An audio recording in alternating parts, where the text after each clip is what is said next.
Top ஹீரோயின்களோட நடிக்க தயங்குறது ஏன்? விஜய் ஆண்டனி விளக்கம் தந்திருக்காரு. இசையமைப்பாளராக இருந்த விஜய் ஆண்டனி இப்போ தமிழ் தெலுங்கு மொழிகள்ல கலெக்ஷன் கிங்.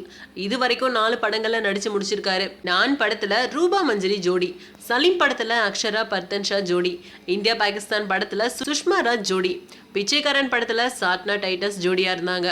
அது மட்டும் இல்லாம விஜய் ஆண்டனியோட ஜோடியா நடிச்ச யாரும் அதுக்கப்புறம் பெருசா சாதிக்கல. இப்போ நடிச்சிட்டு வர சைதான் படத்துல அருந்ததி நாயர் ஜோடியா இருக்காங்க. எமன் படத்துல மியா ஜார்ஜ் ஜோடி. இப்போ விஜய் ஆண்டனி முன்னணி ஹீரோவா வளர்ந்ததுக்கு அப்புறமும் நயன்தாரா, காஜல் அகர்வால் மாதிரி முன்னணி ஹீரோயின்களோட நடிக்க ஆர்வம் காட்டல. இது பத்தி விஜய் ஆண்டனி சொல்லும்போது, முன்னணி நடிகைகளோட சம்பளத்துக்கு என் படங்களோட பட்ஜெட்ல இடமே இருக்காது. அதோட நான் எப்போதுமே புதுமுகங்களுக்கு வாய்ப்பு கொடுக்க விரும்புவேன். புதுமுகங்கள் நடிக்கும்போது கால் ஷீட் பிரச்சனை இருக்காது. அது மட்டும் இல்லாம படத்தை குறிப்பிட்ட நேரத்திலையும் முடிச்சிடலாம்.